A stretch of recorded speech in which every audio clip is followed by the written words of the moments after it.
Okay, let's unpack this.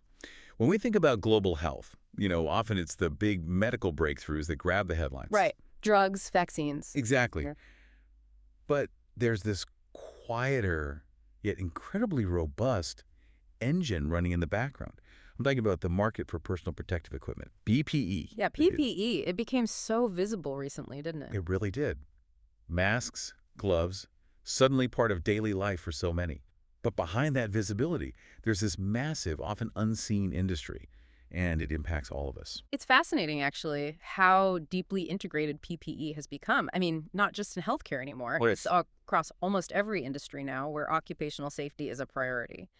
This deep dive, I think, will really highlight the sheer scale Mhm. and the strategic importance of this market. So today, that's our focus, the global PPE market, specifically for infection control. We're drawing on a really detailed overview from Cognitive Market Research. Good data there. Yeah, it gives us a comprehensive look, market values, growth projections, even regional breakdowns. So our mission for you, listening in, is to unpack this vital sector. See what's happening now and where it's heading. Exactly. Forecast future trends, maybe uncover some surprising insights about where the real growth is happening, basically give you a shortcut to being really well informed on this critical part of our world. Sounds good. Where do we start? The big picture. Let's start there. How big are we talking? And this is where it gets really interesting. In 2021, the global PPE market for infection control, it was valued at over $20.6 billion. 20.6 billion. That's already substantial. It is, but that's just the starting line. The numbers show it climbing. It's projected to hit over $24 billion by 2025. Okay. And then, get this, a staggering $33 billion by 2033. Wow, $33 billion. Yeah, so we're looking at a pretty consistent growth trajectory here. The average compound annual growth rate, the CAGR, is nearly 4% over that whole period. Almost 4% year-over-year growth sustained. That's significant. It is. So why? Why this sustained growth? Well, if you connect it to the bigger picture, like you said, this isn't just some temporary spike, post-pandemic blip or Oh, something. not just a reaction. Exactly. It's rooted much deeper. You've got rising global health concerns generally. Then there's definitely a heightened sense of preparedness for future pandemics. Makes sense. And maybe the biggest driver, the continuous tightening of occupational safety regulations all around the world. Ah, the rules getting stricter. Precisely. So it really underscores that PPE is now seen as, well, a critical pillar of the global healthcare infrastructure. It's moved beyond just being for emergencies. So it's fundamental now. Yeah, a fundamental sort of non-negotiable component of daily operations. And not just in healthcare, but in countless industries. So definitely not a flash in the pan. This is a deep-seated long-term trend. And it seems like it's only set to grow more. That's the picture the data paints, yes. All right, so we've established it's a massive market and it's growing. But, where's the real dynamism? Let's zoom in a bit. The regional picture. Yeah, let's look at the regions, see which areas are really leading the charge, Right. and maybe where the most value currently sits. You might have some assumptions, Uh-huh. but I think some of these numbers might surprise you. Okay, I'm intrigued. Because that does raise the question, right? Are all regions growing at the same pace? And what's behind those differences? Well, the data points very clearly to Asia-Pacific as the fastest growing region overall. Okay, Asia Pacific. Yeah. It started from nearly $10 billion back in 2021. That's 9,949.7 million technically. Almost 10 billion. And it's projected to hit over $16.7 billion by 2033. That gives it a leading CGR of around 4.46%. 4.46%. That's notably higher than the global average. It is. And that growth in Asia Pacific, it's really quite remarkable when you break it down. China is, of course, a powerhouse there. Naturally. It's set to nearly double its market, hitting almost $5 billion by 2033, up from about $2.8 billion in 2021. But honestly, the really fascinating story within APAC is India. Oh, how so? India shows the highest CAGR across the entire global market. We're talking over 5.39%. Wow, 5.4%. Yeah. It's projected to nearly double its market, too, from just over $1.2 billion in 2021 to almost $2.3 billion by 2033. That's incredible growth. What's Yeah. driving that in India specifically? Well, it really speaks volumes, I think. You've got a nation rapidly industrializing, urbanizing, that drives immense demand for workplace safety. Okay. Plus, you have an increasingly health-conscious population often it's a combination. And Southeast Asia is also strong, growing at nearly 5% CAGR, Right. reaching over $1.5 billion by 2033. And then Taiwan and the rest of APAC, they add another, $2.7 billion to that regional surge. It's really a mix of economic expansion and evolving social priorities. That India statistic really jumps out. Okay, so Asia Pacific is the growth engine. What about North America? Traditionally a leader in many markets, does it still hold the largest share by value? It does, absolutely. North America currently holds the largest share by total value. Back in 2021, it was over $4.3 billion Okay. and projected to reach nearly $6.4 billion by 2033. So still growing, just not quite as fast as APAC. Exactly. And within North America, the United States just dominates the region. It accounted for over $3.5 billion of that 2021 figure. The vast majority. Yeah, and it's growing to over $5.1 billion by 2033.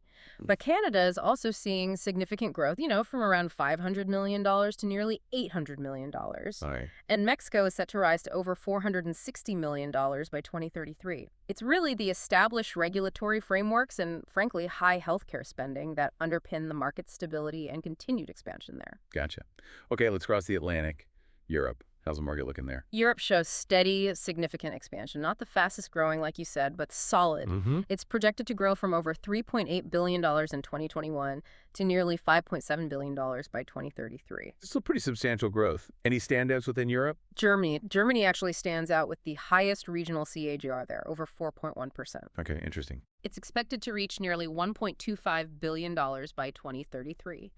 The UK also sees substantial growth, projected over $960 million. Right. And then you see consistent, solid growth across France, Italy, Spain, Sweden, pretty much major economies. What about Russia? Russia's growth is more modest. The CAGR is just over 2.15%. That might reflect, different economic factors or maybe different regulatory priorities compared to its European neighbors. Okay, that makes sense. Now let's turn our attention south. South America, you mentioned emerging markets. Yes, South America is definitely showing signs of becoming a strong emerging market for PPE. How strong? Well, it's set to grow from around $1.26 billion in 2021 to over $2 billion. Actually, closer to $2.1 billion by 2033. Okay, solid growth there too. And what's particularly noteworthy there is Argentina. Argentina? Yeah, an impressive CAGR, nearly 4.8%, almost double its market from about $225 million to nearly $395 million by 2033. 4.8%. That's almost Southeast Asia levels. It is. Brazil leads the region in overall value, though, projected to reach over $808 million by 2033. Okay. And you also see solid growth in places like Colombia, Peru, Chile. It suggests, again, increasing industrialization and a growing focus on worker safety in these developing economies. Right, a familiar pattern. Okay, finally, let's touch on the Middle East and Africa.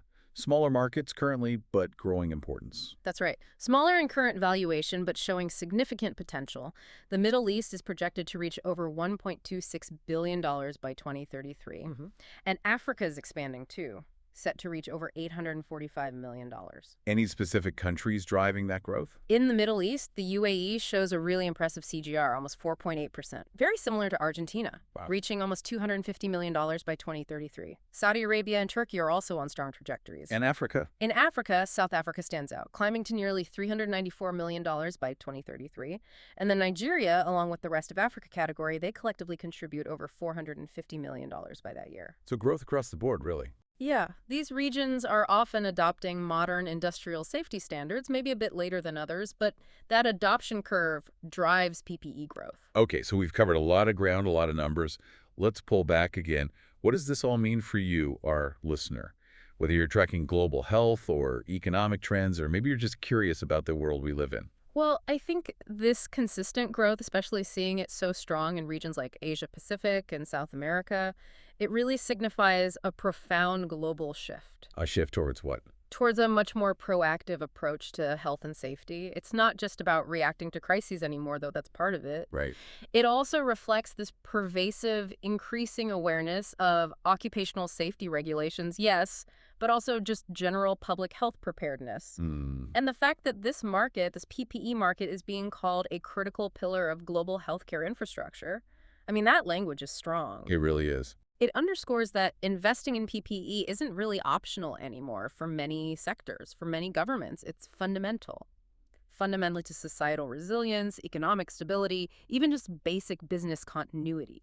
So it suggests that beyond just immediate needs, there's this long-term global commitment growing, Mm, a commitment to ensuring workers are safe, healthcare systems are robust. exactly. It's kind of a quiet testament to a changing global mindset, wouldn't you say? Yeah, I think so.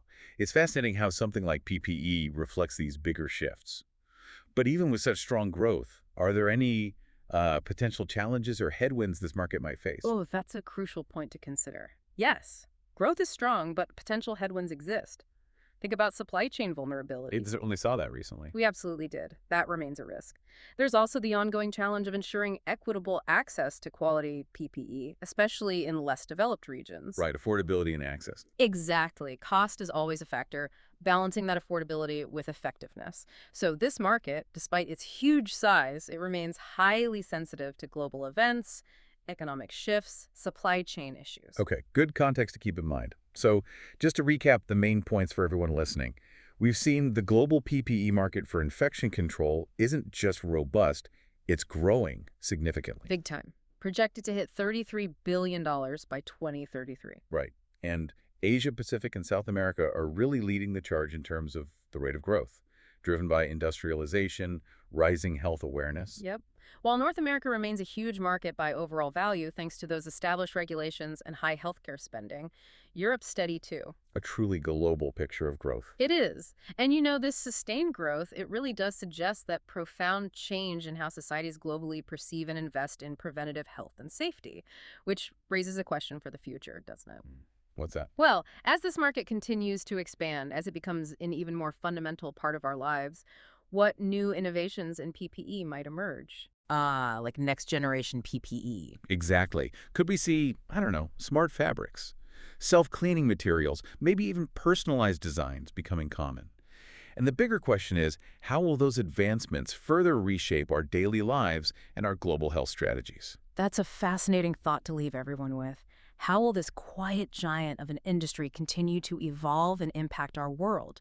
We've really only scratched the surface today in our deep dive into the global PPE for infection control market.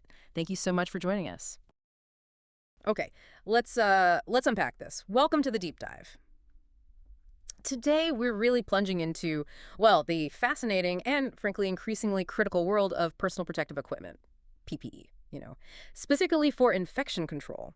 Our mission really is to explore what's driving it, what are the maybe surprising obstacles, and the exciting future trends shaping this vital market. I mean, whether you're just going about your day or you're, say, managing a big institution, PPE has become such a part of everyday life. So understanding its dynamics, well, it feels more relevant than ever, right? It really is quite remarkable, isn't it? What's truly striking, I think, is how TPE went from being this sort of niche medical thing most people barely thought about to a genuine global necessity. Yeah. Almost overnight, it felt like. So yeah, we're inviting you to look, past just the masks and gloves maybe you wore and see the much bigger picture here, the whole ecosystem. Yeah, the ecosystem, exactly. So when we talk about what's really fueling this market, well, the biggest shift, you have to say, it started with the COVID-19 pandemic. It wasn't just like a temporary spike. It fundamentally changed how we think about personal safety. That social contract, almost. We saw this huge, sustained demand for specific things: masks, gloves, gowns, face shields, and their use just exploded beyond hospitals, didn't it? Into, public spaces, offices, airports, schools. Everywhere. Pretty much. PPE became this frontline defense. It really cemented its place in like daily safety habits and even long-term healthcare strategy. That's a really crucial point. And flowing right from that, we also see the increasing stringency of global health and safety regulations. That's playing a massive ongoing role. You've got regulatory bodies across all sorts of industry, healthcare, pharma, sure, but also food processing, manufacturing. Right. They're all demanding much higher hygiene standards now. And, well, it's not really optional for them. It forces facilities to stock up and regularly use certified high-quality PPE. Ah, so that guarantees consistent demand. Exactly. From hospitals, labs, frontline responders, anyone who has to meet these really strict infection prevention benchmarks. Okay, and building on that point about demand, it's not just about compliance, is it? We're also seeing this big expansion in global healthcare infrastructure. I mean, think about it. New hospitals, diagnostic labs, vaccination centers, popping up everywhere, especially in, emerging markets. More facilities needing more gear. Precisely. And you combine that growth with, well, broader demographic shifts, like a growing elderly population, and unfortunately rising cases of infectious diseases. It all just accelerates the need for more and more protective gear. It adds up. Right. But, and there's always a but, isn't there? Usually. Despite all this growth, the market also faces some pretty significant obstacles. One of the most immediate ones, I think we all felt this, was just the sheer volatility of the global supply chains. Remember that? Oh, absolutely. It was chaos for a while. We saw critical shortages of essential raw materials like nitrile, that synthetic rubber for gloves. Yeah, And melt-blown fabric, the stuff that actually filters in good masks. Right. Plus, just logistical nightmares. Shipping delays, containers stuck. It created these severe bottlenecks, leading to critical inventory gaps right when demand was peaking. It was a stark reminder of how fragile those global supply lines can be. And that whole scramble, it really highlighted another big issue: quality control. Yes. Because during those periods of just, intense demand, the market got flooded. Yeah. Absolutely flooded with low quality, sometimes completely uncertified PPE. Dangerous, really. Extremely. And it's had this lasting effect because now procurement teams, whether it's a huge hospital network or just a small business, they have to scrutinize every single purchase. They're terrified of regulatory violations or worse, safety lapses. Understandable. But that extra scrutiny, it can actually slow down large-scale buying decisions, adds another whole layer of complexity to getting the right stuff where it's needed. And we can't ignore the environmental cost here, can we? It's almost ironic. It is a bit, yeah. The very things designed to keep us safe are creating these just mountains of non-biodegradable waste. Think about all the single-use gloves, gowns, masks, often tossed after just, minutes or hours? Billions and billions of items. It's staggering, and it poses huge ecological challenges, especially in places already struggling with waste management. Plus, it clashes directly with those rising corporate ESG goals, environmental, social governance, that so many places are trying to meet now. It's a real tension, isn't it? Between immediate safety needs and, long-term planetary health. Definitely. So, okay, with those challenges sort of weighing on things, let's pivot. Let's look at the future. Where is this market actually heading? Sustainability seems to be taking center stage. That feels like a major theme now. It really does. And it has to, I think. We're already seeing some fascinating new developments like washable masks, gowns made from sustainable textiles. Recyclable face shields, too. Right. And these aren't just, feel-good things. They offer real benefits. They reduce waste, obviously, but also offer long-term cost savings for places that use a lot, like hospitals. That economic driver is key. It's a genuine shift, yeah, driven by both, conscience and economics. And if we zoom out a bit, another truly transformative force here is technology. It's leading us into this era of, what people are calling smart PPE. Smart PPE. Okay, tell me more. So we're talking about advancements like antimicrobial coatings that actively kill germs on contact. Wow. Self-cleaning surfaces, maybe reducing the need for constant disinfection, and even embedded sensors. Sensors? Like what? Well, imagine gloves that can sense temperature changes, maybe alerting a healthcare worker, or masks with integrated air filtration systems that actually adapt to the air quality around you. That's incredible. These upgrades, they don't just improve safety. They can monitor environmental conditions, drastically enhance user comfort too. And as healthcare gets more and more digital, you can see how smart PPE is going to play a really pivotal role. Almost personalized infection control. Personalized, yeah, I like that. And finally, one other huge shift, I think, is that PPE for infection control, it's not just a healthcare thing anymore, not by a long shot. No, definitely not. It's become, ubiquitous is maybe the word. We're seeing it spread across so many industries now. Hospitality, education, transportation, retail. Think about it. A server in a restaurant routinely wearing gloves now, maybe, or a school teacher using a protective face shield. It's just normal in many places. It really has become an everyday fixture in public life. And this diversification, it ensures strong demand continues even when, immediate health emergencies calm down. It's almost become a baseline expectation for feeling safe. That's a great way to put it. So I guess in summary, the whole market for personal protective equipment for infection control, it's really undergoing this profound ongoing transformation. You've got heightened global awareness, tighter regulations, changing customer expectations. It's all driving it.